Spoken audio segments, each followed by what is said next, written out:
अध्याय 471। ये त्यानयुन द्वारा पकड़े गए नीदर वाटर बग की बदौलत वे मृत्यु के कोहरे को आसानी से पार कर सके।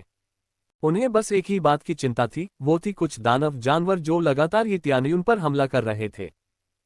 लेकिन सभी दानव जानवर ये त्यानयुन की तुलना में निम्न स्तर के थे, इसलिए उसे उनके खिलाफ कोई कठिनाई नहीं हुई। शुरू में ये त्यानयुन अपने आत्मा मार्गदर्शक पर भरोसा करना चाहता था, लेकिन उसने देखा कि आत्मा मार्गदर्शक इस तरह के मृत्यु के कोहरे जैसे भूलभुलैया क्षेत्र को पार करने में बहुत सटीक नहीं था। उसने अपने लकी ऑरा का उपयोग करने के बारे में भी सोचा, क्योंकि वह जानता था कि इसके साथ वह आसानी से उनके लिए घोस्ट वर्ल्ड तक तुरंत पहुंचने का एक शॉर्टकट या आसान रास्ता खोज सकता है। लेकिन वह ये भी जानता था कि लकी ऑरा के वर्तमान स्तर के साथ वह बहुत सारे क्रेजी पॉइंट्स खर्च कर देगा। लंबी पैदल यात्रा के बाद ये त्यानयुन आखिरकार अपने दल को मृत्यु के कोहरे से बाहर ले आया। और सबसे पहले उसने पास ही डेरा डाले हुए साधकों के एक समूह को देखा। ये त्यानयुन ने तुरंत अपनी परख दृष्टि से उन सभी का अवलोकन किया और पाया कि वे काफी शक्तिशाली थे और उनके समूह में कम से कम 1 दर्जन साधक थे। उन साधकों ने तुरंत देखा कि वे चारों मृत्यु के कोहरे से बाहर आ रहे थे, लेकिन उन्हें तुरंत एहसास हुआ कि वे चारों एक ही समूह में थे, जिससे वहां मौजूद सभी लोग आश्चर्यचकित हो गए, क्योंकि एक ही समूह में इतने सारे साधकों को मृत्यु के कोहरे से बाहर निकलते देखना बहुत दुर्लभ था। उसी समय ये त्यानयुन ने ये भी देखा कि भूतलोक का रास्ता एक विशाल पर्वत की ओर जाता है और उसे कोई दूसरा रास्ता दिखाई नहीं दे रहा था। इसका मतलब था कि भूतलोक तक पहुंचने के लिए उन्हें पर्वत पर चढ़ना ही होगा। ये त्यानयुन ने यह भी देखा कि पहाड़ की चोटी घने बादलों से ढकी हुई थी, जिससे पहाड़ की चोटी को देखना असंभव हो गया था। यह पर्वत पाताल लोक का द्वार था। इस पर्वत को पार करने के बाद वे भूतलोक में सफलतापूर्वक पहुंच जाएंगे, लेकिन जैसा कि इसके नाम से ही स्पष्ट है, इस पर्वत के आगे एक बड़ी चुनौती होगी। आखिरकार हमने मृत्यु के कोहरे को पार कर लिया। ये सब छोटे भाई ही की बदौलत संभव हुआ, जिन्होंने बिना किसी परेशानी के हमारा मार्गदर्शन किया। रेन लियांगचेन ने खुशी से कहा। लिंग हु और यांग जीवेन ने शर्मिंदगी महसूस करते हुए सिर हिलाया, क्योंकि उन्होंने ये त्यानयुन की कोई मदद नहीं की थी। अभी आपको ये कहने की जरूरत नहीं है, मैं वही करता हूं जो मैं कर सकता हूं, ये त्यानयुन ने मुस्कुराते हुए कहा। अब हमें बस इस पाताल लोक के द्वार को पार करना है, इसके बाद हम भूत लोक में पहुंच जाएंगे, रेन लियांगचेन ने आत्मविश्वास से कहा। लेकिन बात यह है कि यह पर्वत सबसे कठिन हिस्सा है। यहाँ कितने ही साधक फंसे हुए थे, लेकिन हमारे पास आगे बढ़ने के लिए बस यही रास्ता है, रेन लियांगचेन ने गंभीरता से कहा। सभी लोग दृढ़ संकल्पित दिख रहे थे, क्योंकि वे वास्तव में इस पाताल लोक के द्वार को पार करके भूत लोक में पहुंचना चाहते थे। ये त्यानयुन और अन्य लोग मृत्यु के कोहरे के पास विश्राम कर रहे साधकों के पास से गुजरे। ये त्यानयुन जानता था कि ये लोग वहां विश्राम कर रहे थे क्योंकि वे पाताल लोक के द्वार से गुजरने में असमर्थ थे। दरअसल ये त्यानयुन को पता था कि एक बार कोई पहाड़ के करीब पहुंच जाता है तो उसके शरीर को तुरंत ढक लेने वाली काली ऊर्जा की मात्रा चौंका देने वाली होती है। लेकिन ये त्यानयुन के लिए यह कोई समस्या नहीं थी। विश्राम कर रहे साधक ने ये त्यानयुन के दल को तिरस्कार भरी निगाहों से देखा। उन्हें लगा कि यह नया दल पाताल लोक का द्वार पार नहीं कर पाएगा और अंततः वहीं पहुंच जाएगा। वहां विश्राम कर रहे साधकों ने पहले ही इस कठिन परिस्थिति का प्रत्यक्ष अनुभव कर लिया था। वे पर्वत पर तब तक चढ़ते रहे जब तक कि उनका शरीर काली ऊर्जा से बुरी तरह प्रभावित नहीं हो गया, और जल्द ही उनके पास उस स्थान पर लौटने के अलावा कोई विकल्प नहीं बचा। इस जगह पर कोई उड़ नहीं सकता, वरना इस पहाड़ का कोई महत्व ही नहीं होता। चढ़ाई आसान नहीं थी। पहाड़ बहुत ही खड़ी ढलान वाला था और चारों ओर फैली काली ऊर्जा साधक को अपनी तकनीक का सही ढंग से उपयोग करने से रोक रही थी। ऐसे में 90 डिग्री के रास्ते पर चढ़ना भी एक कठिन चुनौती बन गया था। कई किसान बिना पूर्व तैयारी के क्षैतिज दीवार पर चढ़ने की कोशिश में गिरकर मर गए। उनमें से कुछ कोशिश करते रहे। वे अपने शरीर से काली ऊर्जा को दूर करने के लिए सुरक्षित स्थान पर वापस भागे और फिर दोबारा कोशिश की। वे इस प्रक्रिया को तब तक दोहराते रहे जब तक कि किसी दुर्घटना में उनकी जान नहीं चली गई। यही वह समय था जब इन विश्रामरत साधकों का जीवन बीत रहा था, क्योंकि उन्होंने भूतलोक में प्रवेश करने की उम्मीद नहीं छोड़ी थी। अध्याय 472। वे कमाल के हैं। ऐसी बहुत कम टीमें हैं जो 3 सदस्यों के साथ मौत के कोहरे से बच सकती हैं, 4 सदस्यों की तो बात ही छोड़िए। विश्राम कर रहे साधकों में से एक ने लापरवाही से कहा। हाँ, लेकिन उन्होंने अभी तक सच्ची निराशा का स्वाद नहीं चखा है। उन्हें उस पाताल लोक के द्वार को पार करने की कोशिश करने दो। मुझे यकीन है कि उनका भी वही हाल होगा जो हमारा यहाँ हुआ है। एक अन्य साधक ने आत्मविश्वास से कहा। चलिए देखते हैं कि पहली बार में ही वे पाताल लोक के द्वार पर चढ़ने की कोशिश में कितनी दूर तक पहुंच पाते हैं। दूसरे ने ध्यान में लौटते हुए कहा। इस पाताल लोक मार्ग के इस हिस्से में रहने वाले साधक जानते थे कि आपके हथियार और कवच कितने भी शक्तिशाली क्यों न हो, पाताल लोक द्वार के सामने वे बेकार होंगे। वहां मौजूद एकमात्र प्रमुख कारक ब्लैक एनर्जी थी जो लगातार सभी को चौंका देती थी। अगर आप काली ऊर्जा से जहर खा लेते हैं तो आपको भारी मात्रा में विषाणु की गोलियों की आवश्यकता होगी। साथ ही पहाड़ पर दबाव भी कोई मजाक नहीं था, जिससे चढ़ाई करना और भी कठिन, अगर असंभव नहीं तो हो गया था। अरे नवागंतुकों, क्या आपके पास पर्याप्त औषधीय गोलियां हैं? एक मूल रूपांतरण विशेषज्ञ ने तियानयुन के दल से कहा जब वे वहां से गुजर रहे थे। साधना के लिहाज से यह व्यक्ति इतना बूढ़ा नहीं था, उसकी उम्र 40 वर्ष थी और वह मूल रूपांतरण के शिखर स्तर पर था। मुझे खेद है, लेकिन हम वह जानकारी प्रकट नहीं कर सकते, ये तियानयुन ने मुस्कुराते हुए कहा, क्योंकि वह जानता था कि रेन लियांगचेन उस व्यक्ति के इरादे को लेकर चिंतित था। लेकिन सुनो, मैं तुम्हें कुछ जानकारी के बदले में कुछ दवाइयां दे सकता हूं, क्या तुम चाहोगे? ये तियानयुन ने लापरवाही से कहा। यह तो बहुत अच्छा विचार है, मैं तैयार हूं, उस आदमी ने कहा और ये तियानयुन ने 2 दवा की गोलियां निकाली और उस आदमी की ओर फेंक दी। खैर, मैं बस इतना ही कह सकता हूं कि जैसे जैसे आप ऊपर चढ़ते जाएंगे, पहाड़ पर चढ़ना और भी मुश्किल होता जाएगा। जैसे जैसे आप ऊपर चढ़ते जाएंगे, काली ऊर्जा और भी प्रबल होती जाएगी। यहां मौजूद हर कोई पहले से ही हारा हुआ है जो पहाड़ पर चढ़ने में नाकाम रहा है। हम यहां कुछ समय के लिए फंसे रहेंगे जब तक कि हम आखिरकार हार न मान लें, उस आदमी ने लापरवाही से कहा। दरअसल उस व्यक्ति की जानकारी ये तियानयुन के लिए उस स्थान के बारे में कुछ निष्कर्ष निकालने के लिए पर्याप्त थी। कठिनाई निश्चित रूप से उस दबाव से उत्पन्न होगी जो ऊपर चढ़ते समय काली ऊर्जा ने पैदा किया था। ऐसा लगता है कि यहां मौजूद ये सभी लोग एक निश्चित ऊंचाई तक पहुंच चुके हैं, इससे पहले कि उन्हें एहसास हुआ कि वे अब और आगे नहीं बढ़ सकते। लेकिन ये सुनिश्चित कर लो कि तुम में इस जगह को पार करने की क्षमता है, वरना तुम्हारा भी हाल उन्हीं जैसा होगा। साधक ने जमीन पर बिखरी हड्डियों के ढेर की ओर उंगली से इशारा करते हुए कहा। अभी के लिए मैं आपको बस इतना ही दे सकता हूं, आपकी दवाइयों के लिए धन्यवाद, मैं इनका सदुपयोग करूंगा, उस व्यक्ति ने पहले आए बड़े समूह की ओर चलते हुए कहा। अरे, आपके पास तो काफी सारी दवाइयां हैं, क्या आप मेरे साथ कुछ बांट सकते हैं? एक और आदमी तियानयुन की ओर बढ़ा। ये निर्भर करता है, क्या आपके पास कोई ऐसी जानकारी है जिसकी मुझे आवश्यकता हो? दरअसल अगर आप मुझे पर्याप्त जानकारी दे सकते हैं तो मैं आपको दवा की गोलियों की यह बोतल देने को तैयार हूं, ये तियानयुन ने लापरवाही से कहा।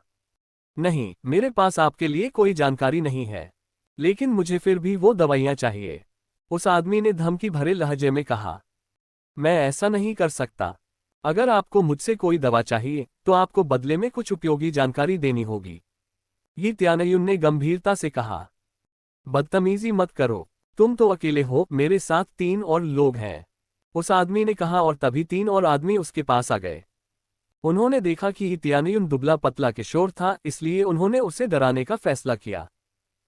बस बहुत हो गया, ये लड़का अब मेरी सुरक्षा में है, ये तियानयुन के साथ थोड़ा सा सौदा करने वाले पूर्व साधक ने अपने मूल रूपांतरण शिखर स्तर की आभा का प्रदर्शन करते हुए आत्मविश्वास से कहा। लू फैंग, क्या तुम्हें सच में लगता है कि तुम हमसे मुकाबला कर सकते हो? ये तियानयुन को पहले धमकी देने वाले साधक ने अपने चेहरे पर शिकन के साथ कहा। ये लड़का तो कमाल का है, बाकी 3 के बारे में तो मुझे पता नहीं, लेकिन इस लड़के को हाथ भी नहीं लगाना चाहिए, लू फैंग ने आदेशात्मक लहजे में कहा। ठीक है, ठीक है, हम उस लड़के को हाथ नहीं लगाएंगे, लेकिन बाकी तीनों को हम मार सकते हैं, साधक ने लू फैंग की ओर सिर हिलाते हुए कहा। बदमाश, इसके लिए खुद को दोष मत दो, अगर तुमने हमें अपनी दवाइयां दे दी होती तो ऐसा नहीं होता। अब मुझे आश्चर्य है कि क्या उनके पास हमारे लिए कोई दवाइयां हैं, साधक ने रेन लियांगचेन और अन्य लोगों की ओर ध्यान देते हुए कहा। लेकिन उसके बाद वह कुछ नहीं कर सका क्योंकि एक रहस्यमय आकृति तुरंत उसकी ओर दौड़ी और उसके पेट पर एक जोरदार मुक्का मारा। डिंग, चेंग यान को सफलतापूर्वक मार गिराया। इनाम 1200 XP, 48,000 CPS, 600 SP, devil's claw martial art, magic cloud walk, recovery medicinal pills, detoxification pills. अब भला किसे दवाइयां चाहिए, ये तियानयुन ने उदासीनता से कहा और अपनी उंगलियों पर जमी धूल को झाड़ने लगा। अध्याय 473। यी त्यानयुन ने उसे लूटने की कोशिश कर रहे बाकी साधकों और पहले ध्यान कर रहे अन्य साधकों को ठंडी निगाहों से देखा। यी त्यानयुन समझ गया कि ये सभी साधक चालाक हैं और उसके लिए मुश्किलें खड़ी करेंगे। हालांकि उसकी एक ही वार में मार गिराने की शक्ति ने सबको चौंका दिया था, लेकिन रेन लियांगचेन और यी त्यानयुन के बाकी साथियों को आश्चर्य नहीं हुआ। वे जानते थे कि यी त्यानयुन की शक्ति उनसे कहीं अधिक थी, इसलिए पहले साधक को एक ही वार में मार गिराना उनके लिए आश्चर्य की बात नहीं थी। क्या किसी और को मेरी दवाइयां चाहिए? यी त्यानयुन ने ताना मारते हुए पूछा। लू फैंग, इसके लिए मुझे दोष मत दो। दोस्तों, इसे मार डालो। कोर ट्रांसफॉर्मेशन विशेषज्ञों में से एक, जिसने पहले यी त्यानयुन को लूटा था, ने अपने बाकी साथियों को यी त्यानयुन पर हमला करने का आदेश देते हुए कहा। जैसे जैसे लू फैंग ने देखा कि यी त्यानयुन कोई साधारण साधक नहीं है, वैसे वैसे उसकी रुचि यी त्यानयुन में और बढ़ गई, और उसने यी त्यानयुन के बाकी साथियों की ओर देखा और पाया कि वे यी त्यानयुन को एक एक करके उस पर हमला करने वाले साधकों को मुंह के मारते हुए देखकर अपना सिर हिला रहे थे। डिंग! पेंग युन को सफलतापूर्वक मार डाला। पुरस्कार 1100,000 XP, 4700 CPS, 800 SPS, heaven expelling palm, anti water cloud, earthquake stamp, recovery medicinal pills, detoxification pills. Ding! सफलतापूर्वक। डिंग! सफलतापूर्वक। वे तीनों पल भर में मारे गए। उन्हें यी त्यानयुन पर हथियार उठाने का मौका ही नहीं मिला। ये यी त्यानयुन और वहां मौजूद बाकी साधकों की शक्ति में अंतर का नतीजा था। वहां कोई भी मूल रूपांतरण अवस्था से आगे नहीं बढ़ पाया था। और कोई? यी त्यानयुन ने किनारे पर ध्यान कर रहे बाकी साधकों से पूछा। यी त्यानयुन को यहां मौजूद बाकी सभी को मारने में कोई आपत्ति नहीं थी, क्योंकि उसे लगता था कि वे उसकी उन्नति के लिए अनावश्यक हैं। साधकों के समूह में से एक व्यक्ति उठा और उसने उन साधकों को देखा जिन्हें यी त्यानयुन ने पहले घूंसा मारा था। वह ये देखकर दंग रह गया कि वे तीनों मर चुके थे। तीनों के मरने की बात चिल्लाने के बाद सभी सोचने लगे कि उनके सामने खड़ा लड़का शायद शून्य आत्मा का साधक हो सकता है। यी त्यानयुन को चुनौती देने से पीछे हटने के लिए वे सभी अपना ध्यान फिर से शुरू करने लगे। कितना अजीब है। उम्मीद है इससे तुम्हें याद रहेगा कि किसी के बारे में कुछ जाने बिना उसे चुनौती नहीं देनी चाहिए, यी त्यानयुन ने ठंडे लहजे में कहा। उसने तुरंत अपना ध्यान फिर से लू फैंग की ओर मोड़ा। भाई लू का बहुत बहुत धन्यवाद। आपने मेरी बहुत मदद की है, यी त्यानयुन ने बेपरवाही से कहा। मैं सोच रहा था कि बाद में आपकी मदद करूंगा क्योंकि आपने मेरे साथ कुछ दवाएं साझा करने की कृपा की है, लेकिन लगता है कि आपको मेरी मदद की जरूरत ही नहीं है। लू फैंग ने यी त्यानयुन की ओर मुस्कुराते हुए कहा। कोई बात नहीं, मेरा नाम यी युन है, यी त्यानयुन ने लू फैंग से हाथ मिलाने के लिए हाथ बढ़ाते हुए कहा।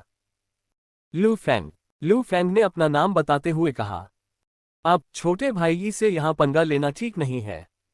आशा है आप इस बात का ध्यान रखेंगे, लू फैंग ने मुस्कुराते हुए अन्य साधकों से कहा।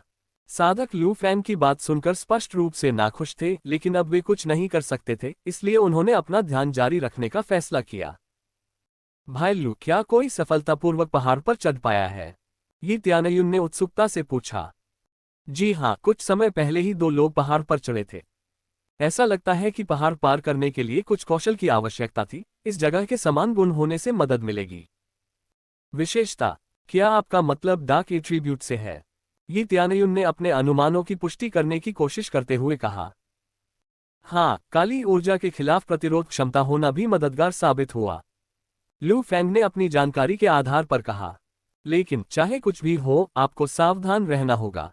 ये जगह बेहद खतरनाक है, लू फैंग ने यी त्यानयुन को याद दिलाते हुए कहा। धन्यवाद भाई लू, मुझे इतनी जानकारी देने के लिए, यी त्यानयुन ने लू फैंग की ओर मुस्कुराते हुए कहा। क्या आप लोग पहाड़ चढ़ने के लिए तैयार हैं? यी त्यानयुन ने रेन लियांगचेन और अन्य लोगों की ओर ध्यान देते हुए पूछा। जरूर, हम बस आपका इंतजार कर रहे हैं, रेन लियांगचेन ने आत्मविश्वास से कहा।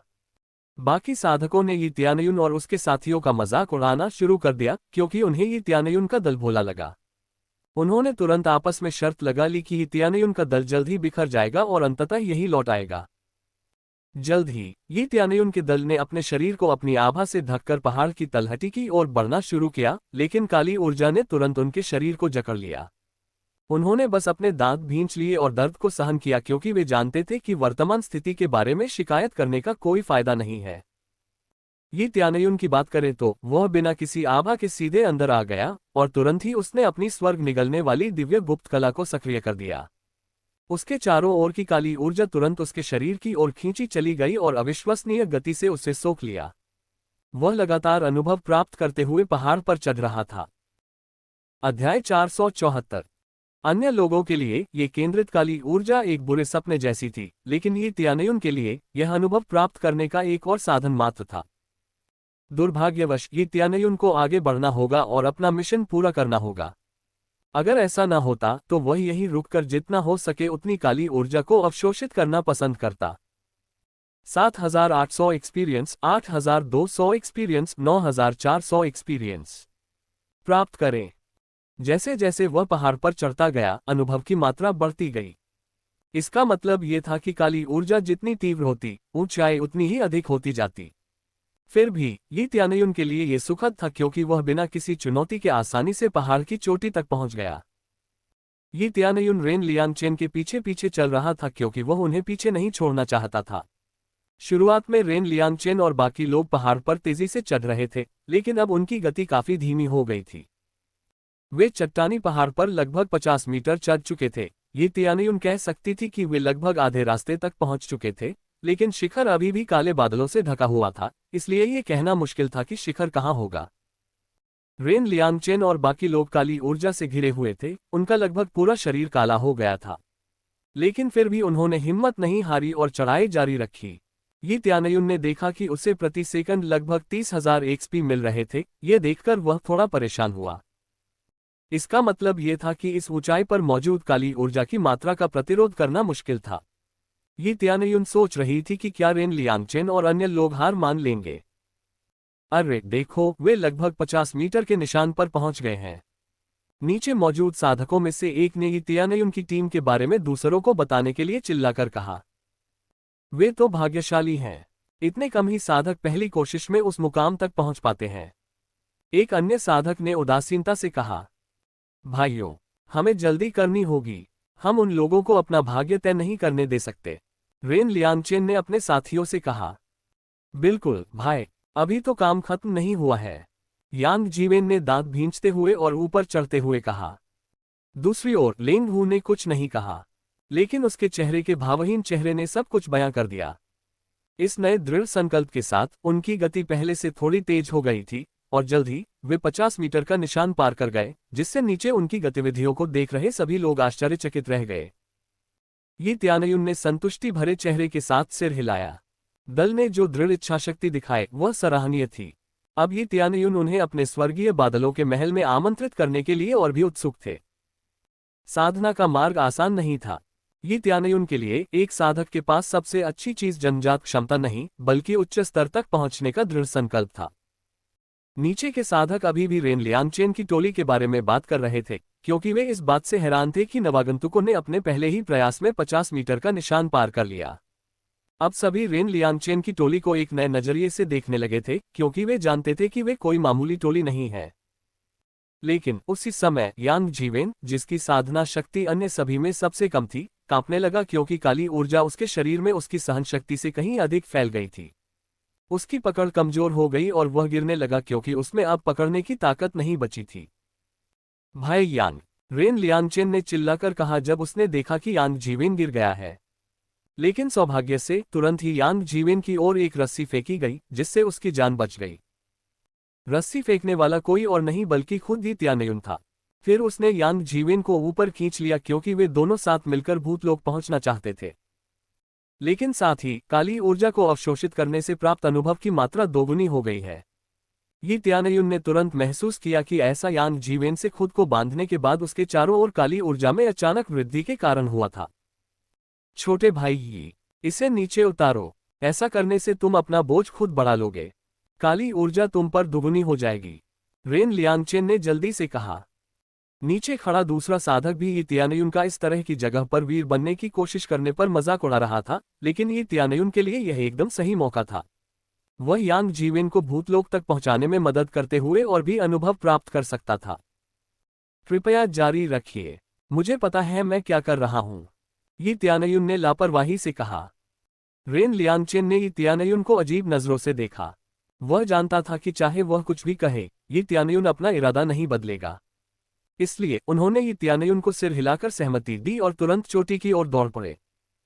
उसी समय ये त्यानयुन आराम से अपनी गति से ऊपर चढ़ने लगा ताकि वह दूसरों का भी ध्यान रख सके, कहीं उनका भी वही हाल न हो जो यांग जीवेन का हुआ था। अगर ऐसा हुआ तो वह उन्हें भी यांग जीवेन की तरह बचा सकता है। अध्याय 475। रेन लियांगचेन और लिंग हु आगे बढ़ने के लिए संघर्ष कर रहे थे, लेकिन वे जानते थे कि उन्हें हर हाल में शिखर तक पहुंचना ही है। उसी समय यांग जीवेन आखिरकार जाग उठा और उसने तुरंत देखा कि ये त्यानयुन उसे उठाकर ले जा रहा है। छोटे भाई ये, मुझे नीचे उतारो। अगर तुम मुझे ऐसे ही ढोते रहे तो मैं तुम्हें भी अपने साथ नीचे खींच लूंगा। यांग जीवेन ने आश्चर्य से कहा कि पहाड़ की तलहटी में पहुंचने के बजाय उसे अभी भी ढोया जा रहा था। कोई बात नहीं भाई यांग, हम दूसरी बार पहाड़ पर चढ़ने का जोखिम नहीं उठा सकते थे, इसलिए मुझे आपको इस तरह ले जाना पड़ा। चिंता मत करो, काली ऊर्जा का मुझ पर कोई असर नहीं होता, ये त्यानयुन ने लापरवाही से कहा। यांग जीवेन ये त्यानयुन की बात सुनकर आश्चर्यचकित रह गया। नीचे मौजूद बाकी साधकों का भी यही हाल था। उन्होंने ये त्यानयुन की बात सुनी और यह जानकर हैरान रह गए कि वास्तव में कोई ऐसा साधक भी मौजूद है जो काली ऊर्जा का प्रतिरोध कर सकता है। उन्होंने इससे पहले ऐसा कुछ कभी नहीं देखा था। यहाँ तक कि उच्च स्तर की साधना करने वाला साधक भी काली ऊर्जा का पूरी तरह से प्रतिरोध नहीं कर सकता था। नीचे बैठे साधक ने एक बार फिर ये त्यानयुन का मजाक उड़ाना शुरू कर दिया, क्योंकि उन्हें लगा कि ये त्यानयुन सिर्फ झूठ बोल रहा है। रेन लियांगचेन, लिंग हु और यांग जीवेन ने नीचे बैठे साधकों द्वारा ये त्यानयुन का उपहास करते हुए सुनकर केवल भौहें चढ़ाईं, लेकिन वे जानते थे कि ये त्यानयुन की बातें सच थीं। वे पहले से कहीं अधिक आत्मविश्वास से भर गए और दृढ़ता से पर्वत पर चढ़ना जारी रखा। अगले ही पल लिंग हु की बारी आए और वह पहाड़ से गिरने लगा, क्योंकि उसकी ताकत खत्म हो गई थी और रस्सी पर उसकी पकड़ छूट गई थी। लेकिन एक बार फिर ये त्यानयुन की रस्सी ने उसे नीचे गिरने से पहले ही पकड़ लिया। यांग जीवेन की तरह ही ये त्यानयुन ने लिंग हु को एक बार फिर ऊपर खींचा और उसे अपने साथ ले गया। ब्लैक एनर्जी को अवशोषित करने से उसे मिलने वाला एक्सपी एक बार फिर बढ़ गया। क्रेजी एक्सपी मोड की मदद के बिना ही यह पहले ही 100,000 एक्सपी प्रति सेकंड तक पहुंच चुका है। लेकिन उसी समय ये त्यानयुन ने देखा कि heaven swallowing divine secret art की यही सबसे अच्छी क्षमता थी, क्योंकि उसे मिलने वाले अनुभव की मात्रा इससे अधिक नहीं बढ़ रही थी। ये त्यानयुन ने प्रभाव को संयोजित करने के प्रयास में तुरंत अपनी स्वर्ग भक्षण दिव्य गुप्त कला को सक्रिय कर दिया। ये त्यानयुन जानता था कि वह अंधकार उत्तर दिव्य कला और स्वर्ग निगलने वाली दिव्य गुप्त कला के प्रभाव को संयोजित नहीं कर सकता, और यह कारगर साबित हुआ। उसे मिलने वाले अनुभव की मात्रा तो उतनी ही रही, लेकिन अनुभव को अवशोषित करने की गति पहले से कम दोगुनी हो गई। नीचे मौजूद सभी लोग हैरान रह गए। उन्होंने पहली बार किसी ऐसे साधक को देखा था जो एक साथ दो लोगों को लेकर पाताल लोक के द्वार के शीर्ष की ओर जा सकता था। रेन लियांगचेन, लिंग हु और यांग जीवेन के बारे में भी यही कहा जा सकता है। वे इस बात से हैरान थे कि ये त्यानयुन दूसरों को अपने साथ शिखर तक ले जाने में सक्षम था। छोटे भाई ये, मुझे माफ कर दो, लिंग हु ने ये त्यानयुन से कहा, क्योंकि उसे बुरा लग रहा था कि त्यानयुन ने ये सब किया। चिंता मत करो भाई लिंग, बस अपनी ताकत वापस पाने पर ध्यान दो। अगर तुम्हारी ताकत काफी हद तक वापस आ गई है तो तुम खुद ही दोबारा चढ़ाई शुरू कर सकते हो। ये त्यानयुन ने लिंग हु की ओर मुस्कुराते हुए कहा। यांग जीवेन और लिंग हु ने तुरंत ऐसा किया और जल्दी ठीक होने के लिए रिकवरी पिल्स निकाली। रेन लियांगचेन ने त्यानयुन की ओर देखा और दांत पीसते हुए ऊपर चढ़ना जारी रखा। उसे उम्मीद थी कि इस बार उसकी ताकत उसका साथ नहीं छोड़ेगी। वह अकेले ही शिखर तक पहुंचना चाहता था। ये त्यानयुन धीरे धीरे रेन लियांगचेन के पास पहुंचने लगा, क्योंकि रेन लियांगचेन की गति इतनी धीमी हो गई थी कि ये त्यानयुन थोड़ा चिंतित हो गया था, लेकिन वह जानता था कि जो लोग अपने दम पर अपने लक्ष्य तक पहुंचने के लिए कड़ी मेहनत कर रहे हैं, उनकी मदद करना असभ्यता होगी। कुछ समय बाद यांग जीवेन थोड़ा ठीक हो गया। छोटे भाई ये, मुझे खुद चढ़ने दो, मुझे लगता है कि मैं अब काफी हद तक ठीक हो गया हूं, यांग जीवेन ने आत्मविश्वास से कहा। ये त्यानयुन ने सिर हिलाया और यांग जीवेन को खुद चढ़ने दिया, लेकिन जैसे ही यांग जीवेन दीवार के पास पहुंचा, वहां मौजूद काली ऊर्जा की मात्रा ने उसे इतना चौंका दिया कि वह लगभग फिर से गिर ही गया। लेकिन उसने हिम्मत नहीं हारी और फिर से खुद ही पहाड़ पर चढ़ गया। इसके कुछ ही समय बाद लिंग हु ने रस्सी खींचकर ये त्यानयुन को संकेत दिया कि वह भी वापस ऊपर चढ़ने के लिए तैयार है। वह बात नहीं करना चाहता था, क्योंकि वह अपनी ऊर्जा बचाना चाहता था। लेकिन उसी समय रेन लियांगचेन की सहनशक्ति खत्म हो गई और वह चट्टान से नीचे गिर गया। लेकिन सौभाग्य से उससे पहले लेंग हु और यांग जीवेन की तरह ये तियानयुन ने तुरंत उसे रस्सी से पकड़ लिया और एक बार फिर ऊपर खींच लिया। जैसे जैसे वे ऊपर चढ़ते गए, उनके शरीर में प्रवेश करने वाली काली ऊर्जा की मात्रा बढ़ती गई। अंततः यांग जीवेन और अधिक देर तक टिक नहीं सका और उसे एक बार फिर तियानयुन द्वारा ऊपर ले जाना पड़ा। यांग जीवेन के गिरने के कुछ ही समय बाद लेंग हु के साथ भी यही हुआ। इस बार ये तियानयुन आखिरकार 3 लोगों को लेकर पाताल लोक के द्वार तक पहुंच गया। नीचे मौजूद सभी लोग दंग रह गए क्योंकि ऐसा दृश्य पहले कभी नहीं हुआ था। ये तियानयुन के शरीर में प्रवेश करने की कोशिश कर रही काली ऊर्जा की मात्रा इस समय बेतहाशा बढ़ गई होगी। लू फेंग उन सभी में सबसे ज्यादा हैरान था क्योंकि उसे लगा था कि ये तियानयुन अपनी कम उम्र के कारण लापरवाह था, लेकिन अब यह स्पष्ट हो गया था कि ये तियानयुन में अपने शब्दों को साबित करने की ताकत थी। अध्याय 476। ये तियानयुन ने कुछ असंभव कर दिखाया। उसने अपने 3 साथियों को बिना किसी कठिनाई के शिखर तक पहुंचा दिया। ये तियानयुन के अनुसार उसे इससे ढेर सारा एक्सपी मिला। उसने तुरंत एक्सपी की मात्रा बढ़ाने के लिए क्रेजी एक्सपी मोड सक्रिय कर दिया। 3200 एक्सपीरियंस, 3450 एक्सपीरियंस, 3600 एक्सपीरियंस प्राप्त करें। क्रेजी मोड एक्टिवेट करने के बाद उसे जितना एक्सपी मिला वह अविश्वसनीय था। लेवल बढ़ाने का यही सही मौका था, फिलहाल इससे बेहतर कोई और जगह नहीं थी। उसी समय ये तियानयुन ने देखा कि काली ऊर्जा रिसने लगी थी, लेकिन अमर अग्नि द्वारा तुरंत निष्क्रिय कर दी गई। इस निष्क्रियता से ही तियानयुन की पाताल लोक की अग्नि निपुणता में तुरंत वृद्धि हुई। 500 netherworld fire mastery point, 600 netherworld fire mastery point प्राप्त करें। ये तियानयुन हैरान था क्योंकि ढेर सारे अनुभव प्राप्त करने के साथ साथ उसे अपने नीदरवर्ल्ड फायर को अपग्रेड करने का मौका भी मिल गया। ये तियानयुन के नीदरवर्ल्ड फायर का स्तर बहुत जल्दी बढ़ गया।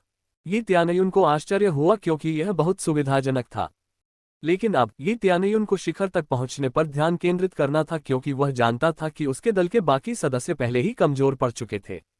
ये तियानयुन जानता था कि बाकी लोग काली ऊर्जा को ज्यादा देर तक रोक नहीं पाएंगे। नीचे मौजूद सभी लोगों को लगने लगा कि ये तियानयुन के दल के बाकी 3 सदस्य एक बोझ हैं जो ये तियानयुन के लिए चीजों को और अधिक कठिन बना रहे हैं। लेकिन ये तियानयुन ने कभी ऐसा नहीं सोचा।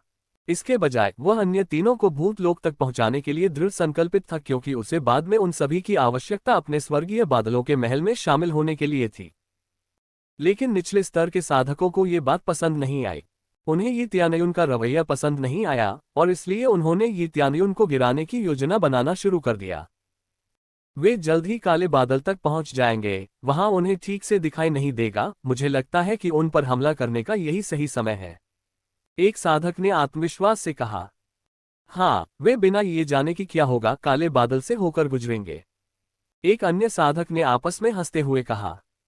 लू फेंग, मैं तुम्हें सलाह देता हूं कि मेरी योजना में दखल न दो। उस साधक ने लू फेंग से ठंडे लहजे में कहा क्योंकि लू फेंग पहले ही ये तियानयुन की मदद कर चुका था। लेकिन जाहिर है ये तियानयुन को इन सब बातों के बारे में पहले से ही पता था। उसने मन ही मन मुस्कुराते हुए ब्लैक क्लाउड में प्रवेश करते ही तुरंत अपनी क्लोन तकनीक का इस्तेमाल किया। तुरंत ही 3 क्लोन प्रकट हुए और ये तियानयुन के पीछे पीछे चलने लगे। उसे पता था कि साधक उसे मार गिराएगा और बाद में उसे बताएगा कि यह सब काले बादल की वजह से हुआ था। दुर्भाग्यवश उनके हमलों में से कोई भी ये तियानयुन को नहीं लगा। या तो हमला क्लोनों में से किसी एक पर लगा या पूरी तरह चूक गया। लेकिन जैसे ही क्लोनों पर हमला हुआ, क्लोन तुरंत उछले और ये तियानयुन पर हमला करने वाले क्लोन की ओर दौड़ पड़े। नीचे से आ रहे साधक एक बार फिर चौंक गए जब उन्होंने ये तियानयुन के 3 एक जैसे क्लोन देखे। वे डर गए क्योंकि उन्हें समझ नहीं आ रहा था कि इस सर्वोत्कृष्ट तकनीक के सामने कैसे जीत हासिल करें। ये तकनीक बहुत ही शक्तिशाली थी। इस बात में किसी को कोई संदेह नहीं था कि ये तियानयुन एक शून्य आत्मा विशेषज्ञ थी। ये तियानयुन को और किसी बात की चिंता नहीं थी और उसने स्थिति का जायजा लिए बिना तुरंत ऊपर की ओर दौड़ लगाए। काले बादल उसकी आध्यात्मिक ऊर्जा को धीरे धीरे नष्ट कर रहे थे, लेकिन अतिशयोक्ति उपाधि का प्रभाव इतना प्रबल था कि काले बादलों को आसानी से रोक दिया गया क्योंकि यह एक प्रकार का विष था। नीचे खड़े साधक के नजरिए से ऐसा लग रहा था मानो काला बादल ये तियानयुन से बच रहा हो। वे एक बार फिर चौंक गए। ऐसा दृश्य पहले कभी नहीं देखा गया था। उन्हें लगने लगा कि शायद काला बादल सजीव है और वही तियानयुन से डर रहा है। पहाड़ों की तलहटी में रहने वाले साधक को ये लगने लगा कि यित्यानयुन की शक्ति इस जगह के लिए बहुत अधिक है और यित्यानयुन को अपने दल में शामिल करने का मतलब भूतलोक में जाने का मुफ्त टिकट है। रेन लियांगचेन की बात करें तो वह इस बात से प्रभावित था कि यित्यानयुन काली ऊर्जा के प्रभाव को रोक सकता था, जैसा कि उसने पहले सबको बताया था, जबकि वह अपने साथ 3 बेकार आदमियों को घसीट रहा था, जिससे उस पर पड़ने वाला बोझ और बढ़ गया था। हालांकि नीचे मौजूद सभी लोग अपनी आंखों पर विश्वास नहीं कर पा रहे थे और उनके दिमाग में केवल एक ही बात आ रही थी, ये यित्यानयुन के साथियों में से एक क्यों नहीं है। अध्याय 477। यित्यानयुन ऊपर की ओर चढ़ती चली गई। नीचे मौजूद किसी भी साधक की नजर उस पर नहीं थी। नीचे मौजूद लू फैंग यित्यानयुन के गायब होते हुए रूप को उत्साह से देख रहा था। लगता है हम इतने समय से एक कुएं में फंसे मेढक की तरह थे। इस दुनिया में बहुत सी ऐसी चीजें हैं जिनका कोई मतलब नहीं है। मुझे अभी बहुत कुछ सीखना बाकी है, लू फैंग ने उत्साह से हंसते हुए कहा। फिर उसने नए दृढ़ संकल्प के साथ पाताल लोक के द्वार पर चढ़ना शुरू किया। वह यित्यानयुन से मिलना चाहता था क्योंकि यह बहुत रोमांचक था। इसी बीच यित्यानयुन की दृष्टि घने काले बादलों से अवरुद्ध हो गई, जिससे आगे बढ़ना मुश्किल हो गया। ये जगह बहुत ही कठिन थी। इसमें कोई आश्चर्य नहीं कि अधिकांश साधक इस स्थान से दूर रहना पसंद करते हैं, और यहाँ तक कि जो लोग यहाँ आने का फैसला करते हैं वे भी पाताल लोक के द्वार के निचले हिस्से में ही फंस जाते हैं। डिंग। 5वें स्तर के शून्य आत्मा चरण में सफलतापूर्वक प्रवेश करने के लिए खिलाड़ी यित्यानयुन को बधाई। इस प्रयास का फल मिला। उन्होंने अपेक्षाकृत कम समय में ही 5वीं परत शून्य आत्मा अवस्था को सफलतापूर्वक पार कर लिया। इस सूचना ने उसे इस जगह से बेहद लगाव पैदा कर दिया। वह यही रुकना चाहता था ताकि जल्दी से अपना लेवल बढ़ा सके और स्पिरिट किंग स्टेज तक पहुंचने की उम्मीद कर सके। यित्यानयुन इस जगह से वाकई बहुत संतुष्ट था। उसे इससे पहले कोई ऐसी जगह नहीं मिली थी जहां उसका अनुभव इतना बढ़ सके। रेन लियांगचेन, जो आखिरकार थोड़ा ठीक हो गया था, ने देखा कि यित्यानयुन अकेले ही चढ़ाई कर रहा था और बाकी के साथियों को वह अकेले ही ढो रहा था। छोटे भाई यी, मुझे नीचे उतार दो। मुझे लगता है कि मैं यहां से ऊपर चढ़ सकता हूं, रेन लियांगचेन ने आत्मविश्वास से कहा। लेकिन सच्चाई ये थी कि वह अभी पूरी तरह से ठीक नहीं हुआ था और उसे नहीं पता था कि वह शिखर तक पहुंचने के लिए काली ऊर्जा को पर्याप्त समय तक रोक पाएगा या नहीं। नहीं, यहीं रहो और अपने शरीर से काली ऊर्जा को बाहर निकालने पर ध्यान केंद्रित करो। अगर मेरे लक्ष्य तक पहुंचने से पहले तुम सब मर गए तो अब तक की मेरी सारी मेहनत व्यर्थ हो जाएगी, यित्यानयुन ने गंभीरता से कहा। उसने रेन लियांगचेन को हतोत्साहित करने के लिए ऐसा नहीं कहा था, बल्कि यही सच था। यित्यानयुन जानता था कि रेन लियांगचेन को अकेले चढ़ने की कोशिश करते ही जितनी काली ऊर्जा सहनी पड़ेगी वह बहुत अधिक होगी। दल के बाकी सदस्यों को चुप रहना पड़ा क्योंकि वे जानते थे कि यित्यानयुन की बातें सच थीं। वे अपनी वर्तमान स्थिति में काली ऊर्जा का सामना नहीं कर पाएंगे। इसलिए उन्होंने चुपचाप ध्यान लगाकर अपनी शक्ति और आध्यात्मिक ऊर्जा को पुनः प्राप्त किया ताकि वे बाद में यित्यानयुन पर बोझ न बने। यित्यानयुन लगातार गति से पहाड़ पर चढ़ता रहा और जल्द ही वह काले बादलों के अंत तक पहुंच गया। उसके बाद आखिरकार उसे शिखर दिखाई देने लगा। शिखर पर पहुंचने से पहले ही वह लगभग 150 मीटर की चढ़ाई कर चुका था। हम पहुंच गए, यित्यानयुन ने उत्साह से कहा। उसने तुरंत रेन लियांगचेन और बाकी लोगों को नीचे उतारा क्योंकि वह जानता था कि उन्हें जल्दी संभलना होगा। उसने देखा कि शिखर पर एक विशाल टेलीपोर्टेशन सरणी बनी हुई थी। उसने अनुमान लगाया कि भूतलोक तक पहुंचने का यही एकमात्र रास्ता था। थोड़ी देर यहीं रुकिए और अपनी ताकत वापस पा लीजिए। मैं नीचे जाकर थोड़ी छानबीन कर लेता हूं, यित्यानयुन ने पहाड़ के किनारे की ओर चलते हुए अपने साथियों से कहा। रेन लियांगचेन और बाकी लोग यित्यानयुन की बातों से थोड़े हैरान थे। आमतौर पर शिखर पर पहुंचने के बाद कोई भी वापस नीचे नहीं जाना चाहता, लेकिन जाहिर तौर पर यित्यानयुन एक अपवाद थे। चूंकि उन्हें अभी भी अपनी ऊर्जा वापस पानी थी, इसलिए उन्होंने सिर हिलाकर यित्यानयुन को वह करने दिया जो वह करना चाहता था।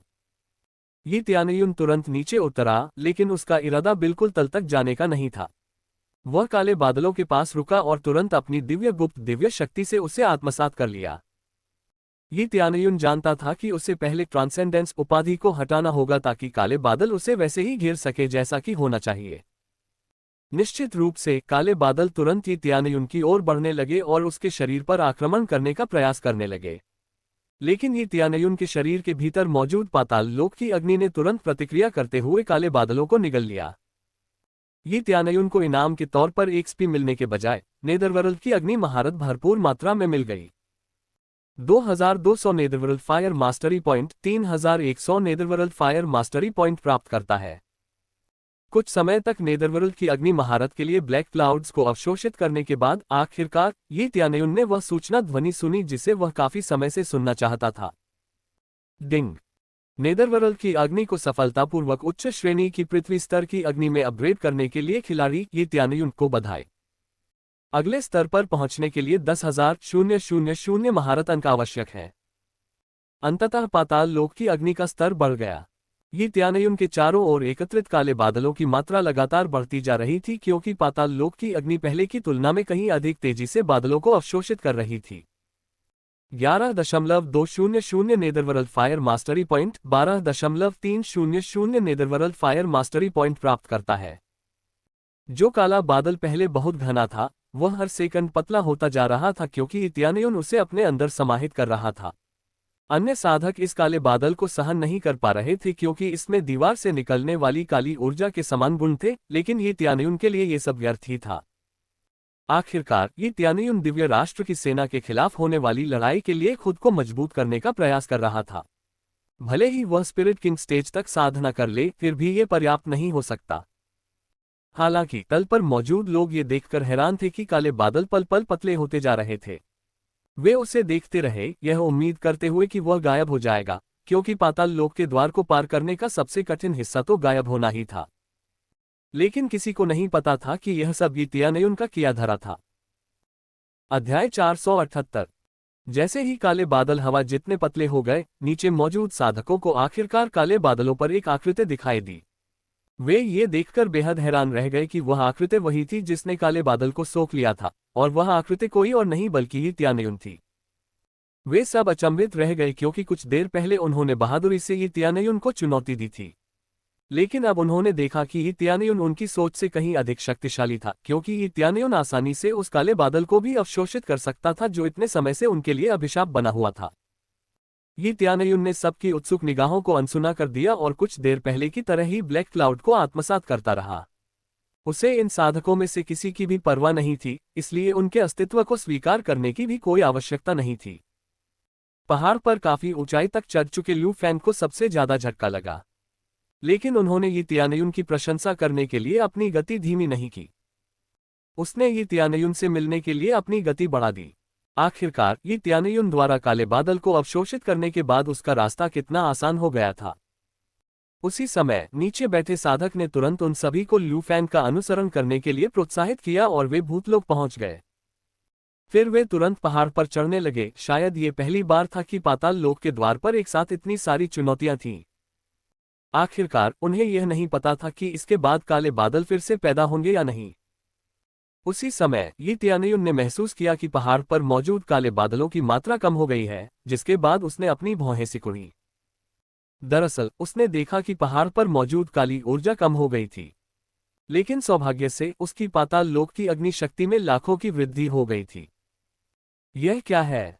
क्या पाताल लोक द्वार के भीतर की काली ऊर्जा इन काले बादलों से संबंधित है? काली ऊर्जा क्यों कम हो रही है?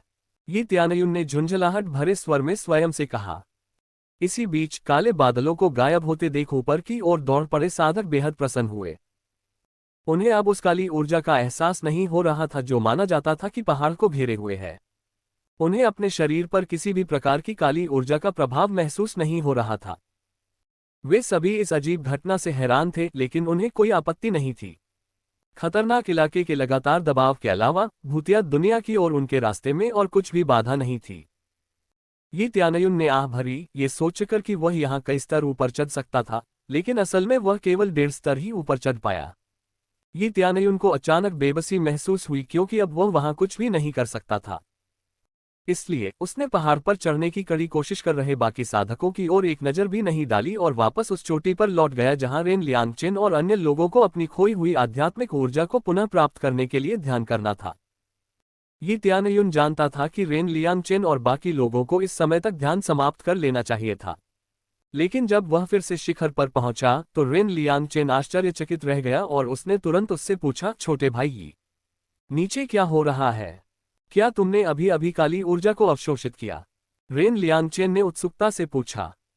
जाहिर तौर पर उन्होंने देखा कि उस स्थान से काली ऊर्जा की मात्रा गायब हो रही थी और उत्सुकता से नीचे की ओर देखा तो पाया कि तियानयुन पहले सभी काले बादलों को अवशोषित कर रहा था। हाँ, वैसे तो मेरे पास आप लोगों के ठीक होने का इंतजार करने के अलावा और कुछ करने को नहीं है, इसलिए मैंने सोचा कि मैं जो कर सकता हूं वो कर लूं। ये तियानयुन ने लापरवाही से कहा। हालांकि ये तियानयुन को इस बात से थोड़ी निराशा हुई कि इस जगह पर ब्लैक एनर्जी की मात्रा बहुत तेजी से कम हो गई, लेकिन उसे जो अनुभव और नीदरवर्ल्ड की अग्नि निपुणता अंक मिले वह बिल्कुल भी कम नहीं थे। इसके कुछ ही समय बाद लू फैंग भी शिखर पर पहुंच गया। पाताल लोक के द्वार पर चढ़ने की पूरी कोशिश करने के बाद उसका चेहरा पीला पड़ गया था। छोटे भाई ये तुमने अभी क्या किया? ये कौन सी साधना तकनीक है? लू फैंग ने भारी सांसों के बीच पूछा। तुमने क्या सोचा? तुमने तो खुद ही देख लिया था ना? ये तियानयुन ने कंधे उचकाते हुए कहा। खैर, जो भी हो, काले बादलों को हटाने के लिए मैं व्यक्तिगत रूप से आपका धन्यवाद करता हूं। इस तरह कई साधक जल्दी से शीर्ष पर पहुंच सकेंगे। लू फैंग ने ये तियानयुन की ओर मुस्कुराते हुए कहा। खैर, उनके लिए अच्छा है, लेकिन मुझे धन्यवाद देने की कोई जरूरत नहीं है। मैंने यह अपनी मर्जी से किया। ये तियानयुन ने लापरवाही से कहा। लेकिन जल्द ही बाकी साधक भी शिखर पर पहुंच गए और अपने चेहरे पर अपराधबोध का भाव लिए ये तियानयुन को धन्यवाद देने लगे। वे दिन भर ये तियानयुन की बुराई करते रहे और अब उन्हें ये तियानयुन के इस कदम का फायदा मिल रहा था। उनमें से कुछ तो अपने पहले के बुरे बर्ताव के लिए ये तियानयुन से माफी भी मांग रहे थे। ये तियानयुन असहज महसूस कर रहा था क्योंकि उसे समझ नहीं आ रहा था कि क्या करे। आपको मुझे धन्यवाद देने की जरूरत नहीं है, मैं तो बस यहाँ अपना काम कर रहा हूँ। आप चाहें तो अभी जा सकते हैं या फिर यहाँ रुककर थोड़ा और ध्यान लगा सकते हैं। ठीक है, मुझे इस तरह के ध्यान की जरूरत नहीं है, ये तियानयुन ने आलस भरे लहजे में कहा। उसे उनकी किसी भी बात की परवाह नहीं थी। ये साधक तुरंत टेलीपोर्टेशन डिवाइस की ओर बढ़े और ये तियानयुन के प्रति अपनी अंतिम कृतज्ञता व्यक्त करने के बाद वे भूतलोक की ओर चले गए। अध्याय 479। साधकों के भूतलोक की ओर प्रस्थान करने के बाद ये तियानयुन अपने साथियों और लू फैन के साथ शिखर पर रह गया। छोटे भाई, ये भूतलोक में यह मेरा पहला अनुभव है, क्या आप मुझे वहां कोई सलाह दे सकते हैं? लू फैंग ने उत्साह से पूछा। खैर, यह मेरा भी पहला अनुभव है, मुझे अभी अंदर कुछ भी पता नहीं है, ये तियानयुन ने लापरवाही से कहा। अगर ऐसा है तो क्या मैं आपकी पार्टी में शामिल हो सकता हूं? जितने ज्यादा लोग होंगे उतना ही मजा आएगा, है ना? लू फैंग ने पूछा क्योंकि वही तियानयुन की पार्टी में शामिल होना चाहता था। मुझे नहीं लगता कि अभी यह अच्छा विचार है। भूतलोक पहुंचते ही मैं अलग हो जाऊंगा क्योंकि वहां मेरा अपना एक लक्ष्य है, ये तियानयुन ने गंभीरता से कहा। उसने जो कुछ भी कहा वह सच था। उसने अंदर फीनिक्स के घोंसले की तलाश करने की योजना बनाई थी और वह जानता था कि रेन लियांगचेन और अन्य लोगों का अपना अलग मकसद होगा। आखिरकार अगर वह ये कहता कि फीनिक्स का घोंसला भूतलोक के अंदर है तो लोग उस पर विश्वास नहीं करेंगे। तो क्या इसका मतलब यह है कि आप भूतों की दुनिया से परिचित हैं? लू फैंग ने उलझन में पूछा। नहीं, बिल्कुल नहीं, लेकिन मुझे अपना लक्ष्य हासिल करने का कोई तरीका पता है, ये तियानयुन ने लापरवाही से कहा। अच्छा, अगर ऐसा है तो मैं अब आपको परेशान नहीं करूंगा, फिर मिलेंगे। लू फैंग ने टेलीपोर्टेशन डिवाइस में कदम रखते हुए कहा और खुद भूतलोक की ओर चल पड़ा। लू फैंग के जाने के बाद रेन लियांगचेन खड़ा हुआ और तुरंत ही तियानयुन से बात करने लगा। छोटे भाई, ये हम आपके साथ चल रहे हैं, आप जहां भी जाएंगे हम आपका पीछा करेंगे। अगर आपको असुविधा हो तो हमें आपके बताए स्थान पर आपका इंतजार करने में कोई आपत्ति नहीं है, रेन लियांगचेन ने दृढ़ता से कहा। ये तियानयुन ने यांग जीवेन और लेंगहू के चेहरे पर भी वही दृढ़ संकल्प देखा। तुम इतनी दूर क्यों जाना चाहते हो? मैंने तो पहले कभी किसी के साथ टीम बनाने की उम्मीद भी नहीं की थी, ये तियानयुन ने मुस्कुराते हुए पूछा। आपकी दयालुता ने हमें बहुत प्रभावित किया। आप हमें कभी भी गिरने दे सकते थे या छोड़ सकते थे, लेकिन इसके बजाय आपने हमें शिखर तक पहुंचाया। हम हमेशा से एक बागी साधक रहे हैं क्योंकि हम पहले किसी भी गुट पर भरोसा नहीं कर सकते थे, लेकिन अगर आप ही हैं तो हम आपका अनुसरण करने के लिए अपनी पूरी ताकत लगा देंगे। आप हमारे लिए एक अद्भुत नेता साबित होंगे, रेन लियांगचेन ने कहा और बाकी दोनों ने भी एक साथ सिर हिलाया। वे दिल से मुस्कुरा रहे थे क्योंकि वे तियानयुन का अनुसरण करने के लिए पूरी तरह से तैयार थे। अगर ऐसा है तो मैं खुद एक गुट का नेता हूं, तो क्या तुम मेरे गुट में शामिल होना चाहोगे? ये त्यानयुन ने अपने चेहरे पर गर्मजोशी भरी मुस्कान के साथ पूछा। तीनों ने एक दूसरे की ओर देखकर सभी के निर्णय की पुष्टि की। इसके बाद उन्होंने एक दूसरे को सिर हिलाकर सहमति दी। बिल्कुल छोटे भाई, ये हम आपके गुट में शामिल होंगे, रेन लियांगचेन ने आत्मविश्वास से कहा। क्या आप निश्चित हैं? बाद में आप स्वतंत्र रूप से साहसिक यात्रा नहीं कर पाएंगे, ये त्यानयुन ने मुस्कुराते हुए कहा। कोई बात नहीं, जब तक आप हमें कोई काम करने का आदेश देते हैं हम उसे हर हाल में करेंगे। लेकिन बॉस जी, क्या हम आपके गुट का नाम जान सकते हैं? रेन लियांगचेन ने दृढ़ता से कहा। जरूर, इससे पहले आपको कुछ बातें जाननी जरूरी हैं। सबसे पहले, मेरा असली नाम ये त्यानयुन है और मैं हेवनली क्लाउड्स मैंशन का स्वामी हूं। अभी हम नए हेवनली क्लाउड साम्राज्य की स्थापना के लिए रवाना होने की तैयारी कर रहे हैं, ये त्यानयुन ने आत्मविश्वास से कहा। वे एक बार फिर आश्चर्यचकित रह गए क्योंकि ऐसा हो ही नहीं सकता था कि वे इस नाम से अनजान हो। आखिर वे तो पाताल लोक महाद्वीप में रहते थे। आप महान स्वर्गीय बादलों के महल के स्वामी हैं। इसका मतलब है कि आप ही वह महाविशेषज्ञ हैं जिन्होंने अकेले ही पाताल लोक साम्राज्य को कुचल दिया, यांग जीवेन ने अपने चेहरे पर हैरानी के भाव के साथ कहा। हाँ, वो मैं ही हूं, ये त्यानयुन ने लापरवाही से कहा। मुझे विश्वास ही नहीं हो रहा। इतने समय तक मैं एक महान विशेषज्ञ के सानिध्य में था। हमारा चुनाव बिल्कुल सही था। हमें अपने गुट में शामिल करने के लिए आपका बहुत बहुत धन्यवाद बॉस जी, रेन लियांगचेन ने उत्साह से कहा। उन्हें यह सुनकर खुशी हुई कि उन्हें हेवनली क्लाउड्स मैंशन में शामिल होने के लिए आमंत्रित किया गया है, जिसने उस नेदरवर्ल्ड साम्राज्य को नष्ट कर दिया था जिससे वे अतीत में बहुत नफरत करते थे। स्वर्गीय बादलों के महल में आपका स्वागत है, ये त्यानयुन ने तीनों की ओर मुस्कुराते हुए अपने भंडारक वलय से 3 निम्न श्रेणी के पवित्र उपकरण निकाले। इसे अपना स्वागत उपहार समझें, ये त्यानयुन ने नए रंगरूटों में से प्रत्येक को एक एक पवित्र उपकरण भेंट करते हुए कहा। पवित्र उपकरण? क्या सच में? बहुत बहुत धन्यवाद बॉस जी, हम इसे जीवन भर सहेज कर रखेंगे, रेन लियांगचेन ने उत्साह से कहा। डिंग। जनरल रेन लियांगचेन, जनरल लिंगहू और जनरल यांग जीवेन की पूर्ण रॉयल्टी सफलतापूर्वक हासिल करने के लिए खिलाड़ी ये त्यानयुन को बधाई। पुरस्कार 300 कमांड पॉइंट्स। साझा साधना, जब तक सेनापति साधना करता रहेगा, अनुभव, कमांड पॉइंट्स और स्पेशल पॉइंट्स की मात्रा भी खिलाड़ी को दोगुनी मिलती रहेगी। डिंग। खिलाड़ी ये त्यानयुन को 3 से अधिक वफादार जनरलों की सफलतापूर्वक भर्ती करने के लिए बधाई। पुरस्कार 100 मिलियन अनुभव, 1000 सीपीएस दिव्य जनरल कमांड सम्मानित। दिव्य सेनापति को बुलाने का आदेश, आप कहीं भी हो, आप अपनी इच्छा अनुसार किसी भी संख्या में दिव्य सेनापतियों को अपने साथ बुला सकते हैं। इसका उपयोग केवल 3 बार किया जा सकता है। ये त्यानयुन इन पुरस्कारों को देखकर दंग रह गया क्योंकि उसने कभी इतनी बड़ी पुरस्कार राशि की उम्मीद नहीं की थी, खासकर दिव्य सेनापति आदेश सम्मान। एक दिन उसके पास कई दिव्य सेनापति होंगे और वह सुनिश्चित करेगा कि वह इस आदेश सम्मान का उपयोग केवल शत्रु को आश्चर्यचकित करने और युद्ध जीतने के लिए करे। अध्याय 480। ये त्यानयुन एक ही समय में 3 जनरलों को सफलतापूर्वक अपने साथ शामिल कर लेने पर आश्चर्यचकित रह गया। उसने उन्हें बाद में आमंत्रित करने की योजना बनाई थी, लेकिन ऐसा लग रहा था कि उन्होंने स्वयं ही शामिल होने की इच्छा जताई है। मुझ पर भरोसा करने के लिए धन्यवाद, मैं आपको निराश नहीं करूंगा, ये त्यानयुन ने अपने महल के तीनों नए सदस्यों को देखकर मुस्कुराते हुए कहा। ये त्यानयुन को उन्हें निम्न श्रेणी के पवित्र उपकरण देने में कोई आपत्ति नहीं थी क्योंकि वे उसके लिए उतने मूल्यवान नहीं थे। इसे क्रेजी शॉप में कम कीमत पर बेचने की बजाय किसी ऐसे व्यक्ति को दे देना बेहतर था जो इसका उपयोग कर सके। ऐसा लगता है कि हम भविष्य में कई चीजों पर विजय प्राप्त कर सकेंगे।